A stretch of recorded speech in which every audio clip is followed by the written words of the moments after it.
Hi everybody, how are you doing today? So, I was on the look for some more Pinephone Pro reviews, and I found one, released today, Pizza Lovin' Nerd.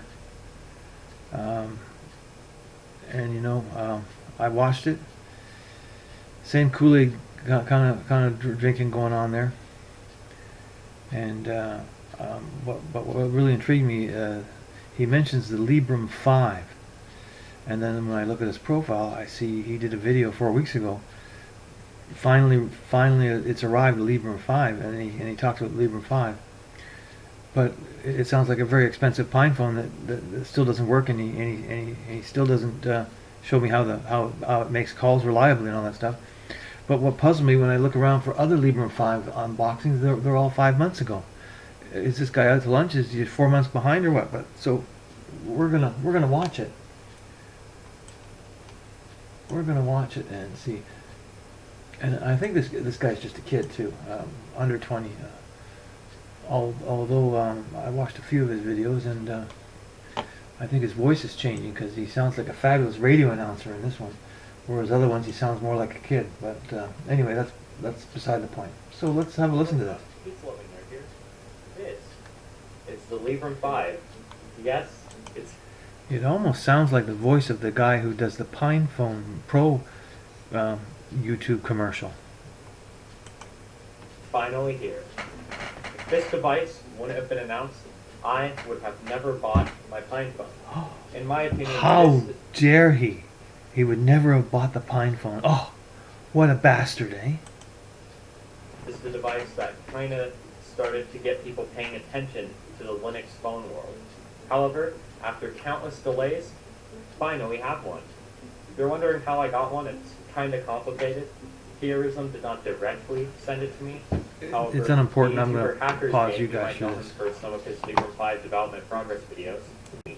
I think my review will be pretty good because this is coming from someone who doesn't show purism like a lot of the other Linux YouTubers who own one of these does. I'm not talking about anyone in particular, by the way.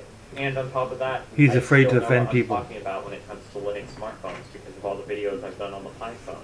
So I'm not going to be coming into it with a blind eye like some of the So reviewers are. let's Typically, just. they I gotta make stop a that. review for the So he thinks he's an expert on judging the Librem 5 because he's made so many videos about the Pinephone. But the Pinephone's a piece of crap. It doesn't make you an expert at anything except reviewing pieces of crap.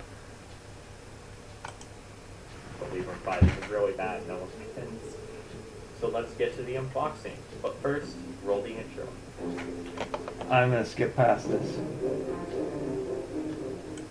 Adapters for the power brick.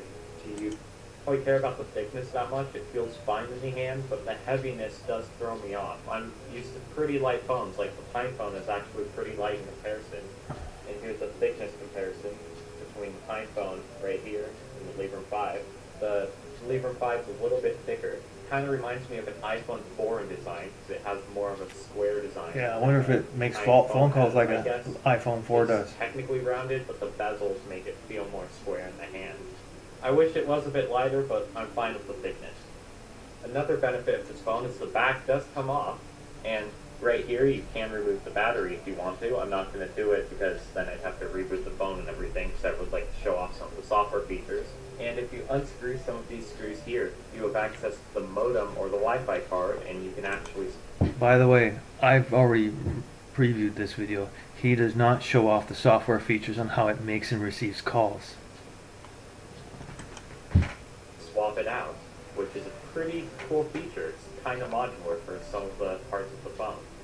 One thing I'd like to see Theorism do is Pine64 has all of the parts to the Pinephone that you might want for repair on their website, and Theorism, not so much. So Theorism, that's something I'd recommend doing. Now, Maybe they build a quality product and they don't need all that after-sales support crap. on the side right here, you have hardware kill switches. Now this is good. These kill switches I are like awesome that. because this isn't software. This physically disconnects. No back all of removing these required to components flip from the board. switch. So you got camera and microphone right here, Wi-Fi and Bluetooth, and then cellular data. So if I don't want cellular data, for example, flip that down, boom. Now technically the Pinephone does have this too, However, in order to access it on the Pinephone, you have to open the backup and then use something like a thumbtack to flip these really small A switches right here. thumbtack? So I think in terms of the accessibility, Okay, I can think of a lot of other better tools for the I like job, how but easy they are to access. on the micro Librem screwdriver 5. set would do Now the let's trick. talk about performance. Paperclip. I'm actually really impressed by how smooth things are on the Librem 5. There is no stuttering between any of the animations on Bosch. Apps open pretty quickly, like I wouldn't say as fast as like flagship iPhone or Android phone, but it can definitely compete with the mid-range. Still not calling anyone. And websites load pretty quickly. What's in that? Do I hear the Firefox, phone ringing? although Oh, I no, couldn't I'm really say the mistaken. same for web. In terms of other software-related things, the camera still needs a bit of work because it is using an older version of megapixels, which does. What is it with these Linux phones where the camera sucks? You would think that would be part of the being a flagship phone, having a high quality camera. After all the years we've waited for them to get as good as they are, and it's a step back into the last decade. To have things such as autofocus or GTK4 for video acceleration. However, I really like PureOS on the Librem 5. PureOS on the Pinephone is actually my favorite distribution on the Pinephone. Not sure what that is. But unfortunately, it's not maintained anymore on the Pinephone, which Oh, stinks. it's But on the Librem it's 5, unsupported it's too. just as good, if not better, as I remember it. On a beta phone, Now, it's unsupported already. So far, it seems like I'm just showing up here as Well, like actually, a lot of the strike other that comment. users He are hasn't doing. said beta once in However, this. I guess this phone Librem does 5 have is some production. Is it major production? problems to me. Well, who knows? One is price. I'm honestly fine with the $800 price. Holy for this shit, phone. 800, Purism it's not gotta only be a has built it production on phone. hardware, Does that mean it actually makes phone calls? but they're building and receives software them too. reliably? That is intensely difficult. considering that they I wonder. put GTK for the stack, and before the Librem 5, GTK had no mobile Linux support at all. I mean, technically it could run, but it didn't have any adaptive components or anything, so you'd have to make separate apps for everything.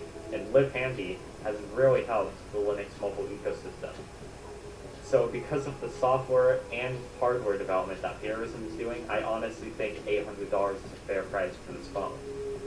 However, with the chip shortage, It almost sounds like they're actually paying developers to write software for this one. Maybe that's why they need $800. it's currently selling for $900, which Oh, 9, okay, yeah, whatever. that sucks. A lot of money. You know, there's a chip shortage. If it makes there's phone calls, nothing it's they worth can every really penny. do there if they want to keep selling it. But now, in November 1st, they're going to raise it to $1,200, and then in March 2022, it's going to be $1,300. Are they competing I'm with sorry, Apple? but no one's going to adopt Linux Mobile if they have to shell out $1,200 or $1,300 for a phone that can run it. This to me is I dispute your claim. If it gives what the Pinephone was supposed to give, and it is a daily driver, it's probably worth the money to get rid of the Google spyware. part of why the Pinephone is so beneficial to the Linux Mobile ecosystem. It's so cheap, and It's a piece of crap. What are you talking about? It doesn't work. anyone who wants one can get one, basically. Another issue I'm having with the Librem 5 is battery life. Battery life on this feels like the Pinephone Braveheart when I first got it. However, later down the line, the Pinephone's Linux distros implemented something called Crust Deep Sleep, which extended the battery life significantly.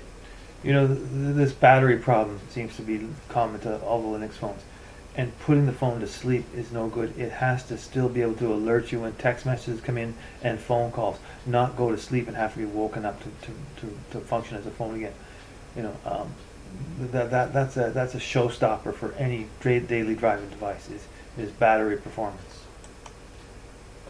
And the Librem 5, I don't think it has something like this, because despite having a bigger battery, I'm getting about half the battery life I get on a Pinephone. Oh my I God! do not think the battery...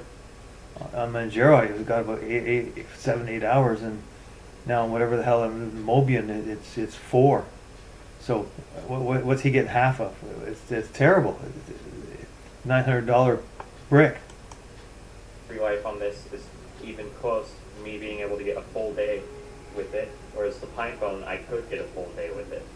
And lastly, You're a liar. is a little bit worrying. Full day with Now, it turned what's off or about plugged into the heating charger all the is they're time. kind of inconsistent. When I first got the phone and I was messing around with it, it got really hot to the point where I had to put it down because I was worried it would get too hot and burn my hand. Now, I haven't had an incident like that since that one time. Oh. However, it does get a little bit Another- hotter than another the phone with a The blowtorch Pinephone gets option. pretty hot, so that kind of worries me. So, would I recommend this phone?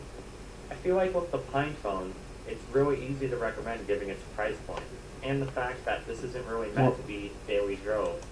We're almost to the end of the video, and he hasn't shown us how it makes phone calls yet. Funny how that. What is wrong with you people? It's a phone.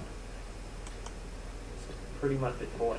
The thing is though, because the Librem 5 is so expensive, if you just want to tinker around with a Linux phone, I wouldn't recommend it for tinkering around or anything because of that price point. If you want a good toy, the Pinephone's a much better option.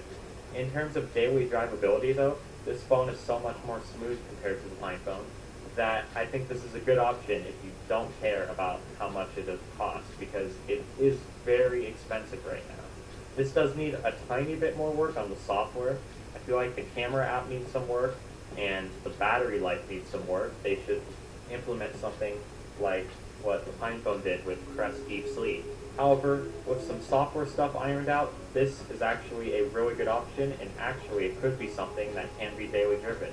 So, Purism, if you need something to improve, focus more on the camera and the battery life. Those, to me, are my biggest two priorities, because the app support on Fosh now isn't actually that bad. So, yeah. Anyways, that's the video. Thanks to my patrons, Mario Scriptsguard, Jim Peter, Jam Sass, Frank. Okay, so I don't know much about the Librem 5, but it sounds to me like it's just an expensive Pinephone, and you notice it's the same old problems: poor battery life, gets hot, things aren't quite right about it, and no one demos that it makes and receives calls or sends and receives text messages or works as a daily driver. So it sounds like an 800, 900, 1200, whatever the price of it is. It's you know, what the hell, unbelievable. So when did this thing come out? Because when I look for Librem 5 unboxings, I see a bunch of them from 5 months ago. This guy's 4 weeks ago. Is he way behind? Did it come out earlier, or is this a newer edition? What's going on with Librem 5? Is it a Pinephone alternative that actually works? Does anybody know this? Maybe put some comments below. And you know, I've noticed that nobody's putting comments down, and I'm really struggling to find reviews of the Pinephone Pro. Are you guys afraid of criticism?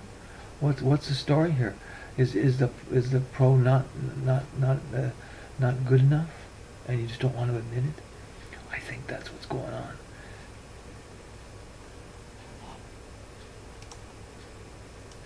And I'm not hearing any beta comments about this Librem 5. Is this a production phone or what? Anybody got an answer on that? I'd like to hear from you if you do. Thanks for listening, everyone. Talk to you soon.